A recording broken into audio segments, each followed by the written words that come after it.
ಶ್ರೀಮಂತರಾಗಲು ಹಣವನ್ನು ಹೂಡಿಕೆ ಮಾಡುವುದು ಸರಳವಾದರೂ ಸುಲಭವಲ್ಲ ಎನ್ನುತ್ತಾರೆ ಅಮೆರಿಕದ ಖ್ಯಾತ ಹೂಡಿಕೆದಾರ ವಾರೆನ್ ಬಫೆಟ್. ಜಗತ್ತಿನಲ್ಲೇ ಅತ್ಯಂತ ಯಶಸ್ವಿ ಹೂಡಿಕೆದಾರರಲ್ಲಿ ಇವರೂ ಒಬ್ಬರಾದ್ದರಿಂದ ಅವರ ಮಾತನ್ನು ತಳ್ಳಿ ನಿರಾಕರಿಸುವಂತಿಲ್ಲ. ಹೂಡಿಕೆ ಸುಲಭ, ಯಾಕಂದರೆ ಇದಕ್ಕಾಗಿ ನೀವು ನಿಮ್ಮಲ್ಲಿರುವ ಹಣವನ್ನು ಎಲ್ಲಾದರೂ ಇಡಬೇಕು. ಅದು ಬ್ಯಾಂಕ್ ಡೆಪಾಸಿಟ್, ಷೇರು, ಮ್ಯೂಚುವಲ್ ಫಂಡ್, ರಿಯಲ್ ಎಸ್ಟೇಟ್, ಚಿನ್ನ, ಬೆಳ್ಳಿ ಇತ್ಯಾದಿ ಆಗಿರಬಹುದು. ಹಾಗೂ ಹೂಡಿಕೆ ಮಾಡಿದ ಬಳಿಕ ಅದಕ್ಕೆ ಸಮಯದ ಬೆಲೆಯನ್ನು ಕೊಟ್ಟು ಕಾಯಬೇಕು. ಆಗ ಅದು ಮಾರುಕಟ್ಟೆಯ ರಿಸ್ಕನ್ನು ಆಧರಿಸಿ ಬೆಳೀತಾ ಹೋಗುತ್ತೆ. ಆದರೆ ಹೂಡಿಕೆ ಎನ್ನುವುದು ಕಷ್ಟವೂ ಆಗುತ್ತೆ. ಏಕೆಂದರೆ ಸುತ್ತಮುತ್ತ ಎಲ್ಲರೂ ಹಣವನ್ನು ಖರ್ಚು ಮಾಡಿ ಜಾಲಿಯಾಗಿ ನಾನಾ ಸುಖಭೋಗಗಳನ್ನು ಅನುಭವಿಸ್ತಾ ಇರ್ತಾರೆ. ಅದೆಲ್ಲವೂ ಕ್ಷಣಿಕ ಸುಖವನ್ನು ಕೊಡುವುದು ನಿಜ ಆದರೂ ಕೂಡ ಇದನ್ನು ಕಂಡಾಗ ನಾನು ಕೂಡ ಕೈಯಲ್ಲಿರುವ ಹಣವನ್ನು ಯಾಕೆ ಖರ್ಚು ಮಾಡಿ ಖುಷಿ ಪಡಬಹುದಲ್ಲವೇ, ನಾನೇಕೆ ತ್ಯಾಗಮೂರ್ತಿ ಅಂತ ಇರಬೇಕು ಎಂಬ ಆಲೋಚನೆ ತಾನಾಗಿಯೇ ಬಂದೇ ಬರುತ್ತೆ.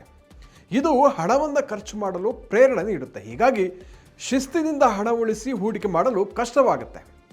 ಕುಟುಂಬದಲ್ಲಿ ಸಣ್ಣ ಮಕ್ಕಳು ಇದ್ದಾಗ ಅಥವಾ ಅವಲಂಬಿಸಿರುವ ಹಿರಿಯರು ಇದ್ದಾಗ ಹಣದ ಉಳಿತಾಯ ಮತ್ತಷ್ಟು ಸವಾಲಾಗಿ ಬಿಡುತ್ತೆ. ಆದ್ದರಿಂದ ಸಾಧ್ಯವಾದಷ್ಟು ಸಣ್ಣ ವಯಸ್ಸಿನಲ್ಲಿಯೇ ನಿಮ್ಮ ಕೈಲಾಗುವಷ್ಟು ಹಣವನ್ನು ಉಳಿತಾಯ ಮಾಡಿ ಅಂತಾರೆ ಹಣಕಾಸು ಸಲಹೆಗಾರರು. ಹೂಡಿಕೆಗೆ ಸಂಬಂಧಿಸಿ ಹಲವು ನಿರ್ಧಾರಗಳನ್ನು ಕೈಗೊಳ್ಳಬೇಕಾಗುವುದರಿಂದ ಸವಾಲಾಗಿ ಬಿಡುತ್ತೆ. ಜೀವನದಲ್ಲಿ ನಿಮ್ಮ ಅಗತ್ಯಗಳು ಅಥವಾ ಅವಶ್ಯಕತೆಗಳನ್ನು ಪೂರೈಸಲೇಬೇಕಾಗತ್ತೆ, ಆದರೆ ಬಯಕೆಗಳನ್ನು ನಿಯಂತ್ರಿಸಬೇಕಾಗತ್ತೆ. ಈಗ ನೋಡಿ, ಆಹಾರ, ಬಟ್ಟೆ ಬರೆಗಳು, ಸ್ವಂತ ಮನೆ, ಔಷಧ, ಶಿಕ್ಷಣ, ಆರೋಗ್ಯ ವೆಚ್ಚಗಳು ಬದುಕಿನ ಅಗತ್ಯಗಳಾಗಿದೆ. ಇವುಗಳ ವಿಚಾರದಲ್ಲಿ ರಾಜಿಯಾಗಲು ಸಾಧ್ಯವಾಗುವುದಿಲ್ಲ. ಹೀಗಿದ್ದರೂ ಹೊರಗಡೆ ಹೋಟೆಲ್ಗೆ ಹೋಗುವಂಥದ್ದು, ರೆಸ್ಟೋರೆಂಟ್ಗಳಲ್ಲಿ ಊಟೋಪಚಾರ ಮಾಡುವಂಥದ್ದು, ರಜಾ ದಿನಗಳಲ್ಲಿ ಜಾಲಿ ಟ್ರಿಪ್, ದುಬಾರಿ ಮೊಬೈಲ್ ಖರೀದಿ, ದುಬಾರಿ ಬಾಡಿಗೆ ಮನೆಯಲ್ಲಿ ವಾಸ್ತವ್ಯ ಮಾಡುವಂಥದ್ದು, ಲಕ್ಸುರಿ ಬಟ್ಟೆ ಬರೆಗಳ ಖರೀದಿ ಇತ್ಯಾದಿ ಇತ್ಯಾದಿ ಇತ್ಯಾದಿ ಬಯಕೆಗಳನ್ನು ಸ್ವಲ್ಪ ಕಂಟ್ರೋಲ್ ಮಾಡಬೇಕಾಗತ್ತೆ. ಇವುಗಳಲ್ಲೂ ಕೆಲವೊಂದು ತಪ್ಪು ಅಂತ ಹೇಳೋಕ್ಕಾಗಲ್ಲ.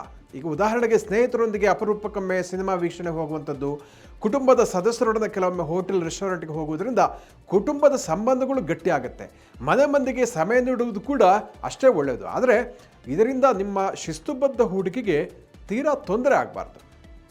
ಹೀಗಿದ್ದರೂ ಒಳ್ಳೆಯ ಸಂಗತಿ ಏನಂದರೆ, ಹೂಡಿಕೆಯನ್ನು ಆರಂಭದಲ್ಲಿ ಶಿಸ್ತುಬದ್ಧವಾಗಿ ಮಾಡಿದರೆ ಬಳಿಕ ಅದುವೇ ಒಂದು ಹ್ಯಾಬಿಟ್ ಆಗುತ್ತೆ, ಒಂದು ಒಳ್ಳೆಯ ಅಭ್ಯಾಸ ಆಗುತ್ತೆ. ಅದರಿಂದ ಜೀವನದ ಅವಿಭಾಜ್ಯ ಅಂಶವೂ ಅದಾಗುತ್ತೆ. ಹೀಗಾಗಿ ಹೂಡಿಕೆಯ ಗುರಿಯನ್ನು ಅತ್ಯಂತ ಸ್ಪಷ್ಟವಾಗಿ ಇಟ್ಕೊಳ್ಳಿ. ಆಗ ಸುತ್ತಮುತ್ತಲಿನ ಪ್ರಲೋಭನೆಗಳು, ಆಮಿಷಗಳು ನಿಮ್ಮನ್ನು ಅಡ್ಡಿಪಡಿಸಲ್ಲ. ಹಾಗಾದರೆ ಹೂಡಿಕೆ ಅಥವಾ ಇನ್ವೆಸ್ಟ್ಮೆಂಟ್ ಮಾಡದೇ ಇರೋಕೆ ಆಗುತ್ತಾ? ಇದಕ್ಕೆ ಉತ್ತರ ನಿಮಗೆ ಗೊತ್ತೇ ಇರುತ್ತೆ. ಖಂಡಿತವಾಗಿಯೂ ಜೀವನದ ಬಹುಮುಖ್ಯ ಗುರಿಗಳನ್ನು ಸಾಧಿಸಲು ಹೂಡಿಕೆ ಬೇಕೇ ಬೇಕಾಗುತ್ತೆ. ಉದಾಹರಣೆಗೆ ಸ್ವಂತ ಮನೆ, ಉನ್ನತ ಶಿಕ್ಷಣ, ವಿವಾಹ, ವಿದೇಶ ಪ್ರವಾಸ, ನಿವೃತ್ತಿಯ ಆರ್ಥಿಕ ಭದ್ರತೆ, ಆರೋಗ್ಯ ವೆಚ್ಚ ಇತ್ಯಾದಿಗಳಿಗೆ ಶಿಸ್ತುಬದ್ಧ ಹೂಡಿಕೆ ಅವಶ್ಯಕ. ಕನಿಷ್ಠ ನಿವೃತ್ತಿಯ ನಂತರದ ಬದುಕಿನ ಖರ್ಚು ವೆಚ್ಚಕ್ಕೋಸ್ಕರ ಆದರೂ ಕೂಡ ಹೂಡಿಕೆ ಮಾಡಲೇಬೇಕಾಗುತ್ತೆ. ಇನ್ವೆಸ್ಟ್ಮೆಂಟನ್ನು ಸಾಧ್ಯವಾದಷ್ಟು ಸರಿಯಾಗಿ ಇನ್ವೆಸ್ಟ್ಮೆಂಟ್ ಮಾಡುವುದು ಕೂಡ ಅಷ್ಟೇ ಮುಖ್ಯ ಆಗುತ್ತೆ. ಇದು ಅಷ್ಟು ಸುಲಭವಲ್ಲ. ಹೂಡಿಕೆಯ ವಿಚಾರದಲ್ಲಿ ಒಂದು ತಪ್ಪು ನಿರ್ಧಾರಗಳಿಂದ ಮನಸ್ಸಿನ ನೆಮ್ಮದಿಯೂ ಹೋಗಬಹುದು. ಈಗಂತೂ ಹೂಡಿಕೆ ಸಂಬಂಧಪಟ್ಟ ಹಾಗೆ ಯೂಟ್ಯೂಬ್ ವಿಡಿಯೋಗಳಿರ್ಬೋದು, ಲೇಖನಗಳು, ಪುಸ್ತಕಗಳು ಹೇರಳವಾಗಿ ಸಿಗುತ್ತೆ. ಜೊತೆಗೆ ಹಣಕಾಸು ಸಲಹೆಗಾರರ ಸೇವೆಯನ್ನು ಕೂಡ ನೀವು ಪಡಿಬಹುದು. ಇಲ್ಲೂ ಕೂಡ ಸರಿಯಾದ ಮಾಹಿತಿ, ಮಾರ್ಗದರ್ಶನ ಅತ್ಯಂತ ಮುಖ್ಯ ಆಗುತ್ತೆ. ಆದ್ದರಿಂದ ಹೂಡಿಕೆಯ ಪ್ರತಿಯೊಂದು ನಡೆಗೂ ಮುನ್ನ ಸಾಕಷ್ಟು ಅಧ್ಯಯನ, ಪರಿಶೀಲನೆ, ವಿವೇಚನೆಯಿಂದ ನಿರ್ಧಾರವನ್ನು ಕೈಗೊಳ್ಳಬೇಕು. ಈಗ ಶ್ರೀಮಂತರಾಗಲು ಹಣವನ್ನು ಹೇಗೆ ಹೂಡಿಕೆ ಮಾಡಬೇಕು ಎಂಬುದನ್ನು ನೋಡೋಣ. ನೀವು ಪ್ರತಿ ತಿಂಗಳು 1000 ರೂಪಾಯಿಯಿಂದಲೂ ಕೂಡ ಹೂಡಿಕೆಯನ್ನು ಆರಂಭಿಸಬಹುದು. ಮೊದಲನೇದಾಗಿ ಮ್ಯೂಚುವಲ್ ಫಂಡ್ಗಳಲ್ಲಿ ಪ್ರತಿ ತಿಂಗಳು 1000 ರೂಪಾಯಿಯಿಂದ ಹೂಡಿಕೆಯನ್ನು ಆರಂಭಿಸಬಹುದು. ಇದನ್ನು ಸಿಸ್ಟಮ್ಯಾಟಿಕ್ ಇನ್ವೆಸ್ಟ್ಮೆಂಟ್ ಪ್ಲಾನ್ ಅಂತ ಕರೀತಾರೆ. ಮ್ಯೂಚುವಲ್ ಫಂಡ್ಗಳಲ್ಲಿ ದೀರ್ಘಕಾಲೀನ ಹೂಡಿಕೆಯಿಂದ ಹೆಚ್ಚಿನ ಆದಾಯವನ್ನು ಗಳಿಸಬಹುದು. ಇದಕ್ಕೆ ಕಾರಣ ನೀವು ಇಲ್ಲಿ ಗಳಿಸುವ ರಿಟರ್ನ್ ಮರುಹೂಡಿಕೆಯಾಗುತ್ತೆ, ಚಕ್ರಬಡ್ಡಿಯ ಲಾಭ ಸಿಗುತ್ತೆ. ಇದನ್ನು ಪವರ್ ಆಫ್ ಕಾಂಪೌಂಡಿಂಗ್ ಅಂತ ಕರೀತಾರೆ. ಉದಾಹರಣೆಗೆ HDFC ELS tax saver mutual ಫಂಡ್ನಲ್ಲಿ ನೀವು 28 ವರ್ಷಗಳ ಹಿಂದೆ ತಿಂಗಳಿಗೆ 1000 ರೂಪಾಯಿ ಹೂಡಿಕೆ ಮಾಡುತ್ತಾ ಬಂದಿದ್ರೆ, ಈಗ ಅಂದರೆ 2024ರ ನವೆಂಬರ್ ವೇಳೆಗೆ ಇದು 1,90,00,000 ರೂಪಾಯಿ ಆಗುತ್ತಾ ಇತ್ತು. ಕಳೆದ 28 ವರ್ಷಗಳಲ್ಲಿ ಈ ಮ್ಯೂಚುವಲ್ ಫಂಡ್ SIP 22.89% ರಿಟರ್ನ್ಸ್ ಅನ್ನು ಕೊಟ್ಟಿದೆ. ಬೇರೆ ಯಾವ ಹೂಡಿಕೆ ಕೂಡ ಇಷ್ಟು ದೊಡ್ಡ ಮಟ್ಟಿನ ಇನ್ವೆಸ್ಟ್ಮೆಂಟ್ ರಿಟರ್ನ್ ಕೊಡುವಂಥದ್ದು ಅನುಮಾನ. ಕೊಡುವಂಥದ್ದು ಇದೆ. ಆದರೆ ಮ್ಯೂಚುವಲ್ ಫಂಡ್ ಸಿಪ್ನ ಒಂದು ಇಂಪಾರ್ಟೆನ್ಸನ್ನು ಇದು ಹೇಳುತ್ತೆ. ಇನ್ನೊಂದು ಸರಳ ಉದಾಹರಣೆಯಿಂದ ನೋಡೋಣ. ಮ್ಯೂಚುವಲ್ ಫಂಡ್ನಲ್ಲಿ ಕೇವಲ 12% ರಿಟರ್ನ್ ಸಿಕ್ತು ಅಂತ ಇಟ್ಕೊಳ್ಳಿ. ಪ್ರತಿ ತಿಂಗಳು ₹1,000 25 ವರ್ಷ ಇನ್ವೆಸ್ಟ್ಮೆಂಟ್ ಮಾಡಿದರೆ ನೀವು ಹೂಡಿಕೆ ಮಾಡಿದ ಒಟ್ಟು ಹಣ ₹3 ಲಕ್ಷ ಆಜುಬಾಜು ಇರುತ್ತೆ. ಈ 3 ಲಕ್ಷ ಹೂಡಿಕೆಗೆ ಪ್ರತಿಯಾಗಿ ನಿಮಗೆ ₹15,97,635 ರಿಟರ್ನ್ ಸಿಗುತ್ತೆ. ಆಗ ನಿಮಗೆ ಸಿಗುವ ಒಟ್ಟು ಮೊತ್ತ ₹18,97,635 ಆಗುತ್ತೆ. ಇನ್ನು ಪ್ರತಿ ತಿಂಗಳು ₹1,000 SIP ಹೂಡಿಕೆಗೆ 10 ಬೆಸ್ಟ್ ಮ್ಯೂಚುವಲ್ ಫಂಡ್ಗಳ ಬಗ್ಗೆ ನೋಡೋಣ. ಇದರಲ್ಲಿ 5 ವರ್ಷದ ಸರಾಸರಿ ರಿಟರ್ನ್ಸನ್ನು ಪರಿಗಣಿಸಲಾಗಿದೆ ಹಾಗೂ ET ಮನಿ ಈ ಸಮೀಕ್ಷೆಯನ್ನು ಮಾಡಿದೆ. ET ಮನಿ ಸಮೀಕ್ಷೆ ಪ್ರಕಾರ ಸ್ಕೀಮ್ಗಳು ಹಾಗೂ ಅವುಗಳ 1 ವರ್ಷದ ರಿಟರ್ನ್ಸ್, 3 ವರ್ಷದ ರಿಟರ್ನ್ ಮತ್ತು 5 ವರ್ಷದ ರಿಟರ್ನ್ ಎಷ್ಟಿತ್ತು ಅಂತ ನೋಡೋಣ. ಇಲ್ಲೂ ಕೂಡ ತಿಂಗಳಿಗೆ ₹1,000 ಇನ್ವೆಸ್ಟ್ಮೆಂಟ್. ಕ್ವಾಂಟ್ ಆಕ್ಟಿವ್ ಫಂಡ್ನಲ್ಲಿ 22.5% ರಿಟರ್ನ್ಸನ್ನು ಮೊದಲ ವರ್ಷ ಕೊಟ್ಟಿದೆ. 3ನೇ ವರ್ಷ 40.27% ಹಾಗೂ 5ನೇ ವರ್ಷ 22.27% ರಿಟರ್ನ್ಸನ್ನು ಕೊಟ್ಟಿದೆ. Parag Parikh flexi clap fund ಅನ್ನು ನೋಡೋಣ. ಇಲ್ಲಿ ಮೊದಲ ವರ್ಷ 25.87%, 3ನೇ ವರ್ಷ 29.67% ಹಾಗೂ 5ನೇ ವರ್ಷ 18.69% ಆದಾಯ ಹೂಡಿಕೆದಾರರಿಗೆ ಸಿಕ್ಕಿದೆ. PGIM India flexi cap fund mutual ಫಂಡನ್ನು ನೋಡೋಣ. ಇಲ್ಲಿ ₹1,000 ಸಿಪ್ ಇನ್ವೆಸ್ಟ್ಮೆಂಟಿಗೆ 1 ವರ್ಷಕ್ಕೆ 21.60%, 3 ವರ್ಷಕ್ಕೆ 31.06% ಹಾಗೂ 5 ವರ್ಷಕ್ಕೆ 17.39% ರಿಟರ್ನ್ಸನ್ನು ಸಿಕ್ಕಿದೆ.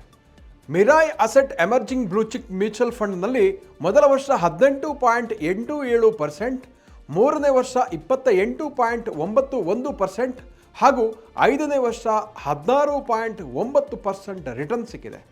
Quant large cap and mid cap mutual ಫಂಡ್ನಲ್ಲಿ 1ನೇ ವರ್ಷ 22.66%, 3ನೇ ವರ್ಷ 28.55% ಹಾಗೂ 5ನೇ ವರ್ಷ 16.55% ರಿಟರ್ನ್ ಸಿಕ್ಕಿದೆ. ಕೋಟಕ್ ಈಕ್ವಿಟಿ ಅಪಾರ್ಚುನಿಟೀಸ್ ಫಂಡ್ನಲ್ಲಿ ಮೊದಲ ವರ್ಷ 27.19%, 3ನೇ ವರ್ಷ 28.69%, 5ನೇ ವರ್ಷ 15.76% ರಿಟರ್ನ್ ಸಿಕ್ಕಿದೆ. Edelweiss large cap and mid cap mutual ಫಂಡ್ನಲ್ಲಿ ಮೊದಲ ವರ್ಷ 25.68%, 3ನೇ ವರ್ಷ 29.81% ಹಾಗೂ 5ನೇ ವರ್ಷ 15.71% ರಿಟರ್ನ್ ಸಿಕ್ಕಿದೆ. ಕ್ವಾಂಟ್ ಫೋಕಸ್ಡ್ ಫಂಡ್ನಲ್ಲಿ ಮೊದಲ ವರ್ಷ 20.43%, 3ನೇ ವರ್ಷ 29.53% ಹಾಗೂ 5ನೇ ವರ್ಷ 15.14% ರಿಟರ್ನ್ ಸಿಕ್ಕಿದೆ.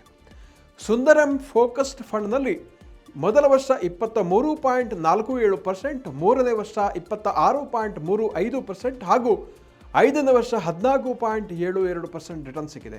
ಇನ್ನು ಕೆನರಾ ರೊಬಾಕೋ ಎಮರ್ಜಿಂಗ್ ಈಕ್ವಿಟೀಸ್ ಮ್ಯೂಚುವಲ್ ಫಂಡ್ನಲ್ಲಿ ಮೊದಲ ವರ್ಷ 26.67%, 3ನೇ ವರ್ಷ 27.98% ಹಾಗೂ 5ನೇ ವರ್ಷ 14.16% ರಿಟರ್ನ್ ಸಿಕ್ಕಿದೆ. ಇದೆಲ್ಲವೂ ಕೂಡ ಒಳ್ಳೆಯ ರಿಟರ್ನ್ಸ್ ಅಂತ ಹೇಳ್ಬೋದು.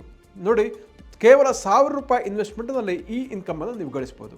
ಮುಂದೆ ನೋಡೋದಾದ್ರೆ ನೇರವಾಗಿ ಲಾರ್ಜ್ ಕ್ಯಾಪ್, ಮಿಡ್ ಕ್ಯಾಪ್ ಮತ್ತು ಸ್ಮಾಲ್ ಕ್ಯಾಪ್ ವಲಯದ ಕಂಪನಿಗಳ ಶೇರ್ಗಳನ್ನು ಕೂಡ ಖರೀದಿಸುವ ಮೂಲಕ ಹೂಡಿಕೆಯನ್ನು ಆರಂಭಿಸಬಹುದು. ಎಕ್ಸ್ಚೇಂಜ್ ಟ್ರೇಡೆಡ್ ಫಂಡ್ ಅಥವಾ ETFಗಳು ಇತ್ತೀಚಿನ ವರ್ಷಗಳಲ್ಲಿ ಜನಪ್ರಿಯವಾಗ್ತಾ ಇದೆ. ಪಬ್ಲಿಕ್ ಪ್ರಾವಿಡೆಂಟ್ ಫಂಡ್ ಅಥವಾ PPFನಲ್ಲೂ ತಿಂಗಳಿಗೆ ₹1,000 ಹೂಡಿಕೆ ಮಾಡಬಹುದು. ನ್ಯಾಷನಲ್ ಪೆನ್ಷನ್ ಸಿಸ್ಟಮ್ ಅಥವಾ NPSನಲ್ಲಿ ನಿಮ್ಮ ನಿವೃತ್ತಿಯ ಬದುಕಿಗೆ ಪಿಂಚಣಿಯನ್ನು ಪಡೆಯಲು ಇನ್ವೆಸ್ಟ್ಮೆಂಟ್ ಮಾಡಬಹುದು. ಬ್ಯಾಂಕ್ಗಳ ನಿಶ್ಚಿತ ಠೇವಣಿ ಅಥವಾ ಫಿಕ್ಸೆಡ್ ಡೆಪಾಸಿಟ್ಗಳು ಮತ್ತೊಂದು ಆಯ್ಕೆಯಾಗಿದೆ. ಇನ್ನು ಚಿನ್ನ, ಡಿಜಿಟಲ್ ಗೋಲ್ಡ್ನಲ್ಲೂ ಕೂಡ ಹೂಡಿಕೆಯನ್ನು ಮಾಡಬಹುದು. ಆದರೆ ಇವೆಲ್ಲದರ ಬಗ್ಗೆ ಒಂದೊಂದಾಗಿ ತಿಳಿದುಕೊಂಡು ಇನ್ವೆಸ್ಟ್ಮೆಂಟ್ ಮಾಡಬೇಕು. ವೀಕ್ಷಕರೇ, ಇಂತಹ ಮತ್ತಷ್ಟು ಉಪಯುಕ್ತ ವಿಡಿಯೋಗಳಿಗೋಸ್ಕರ ವಿಶ್ವವಾಣಿ TV ಸ್ಪೆಷಲ್ ವೀಕ್ಷಿಸಿ ಹಾಗೂ ಸಬ್ಸ್ಕ್ರೈಬ್ ಮಾಡಿ. ವಂದನೆಗಳು.